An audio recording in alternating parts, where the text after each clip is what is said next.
I'm Diana Brienne.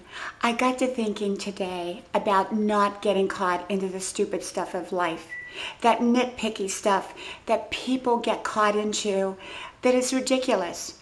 So many people have great relationships or great situations, great careers, and after a while they become complacent. They decide, oh well, I think I'll just start to kind of pick apart things.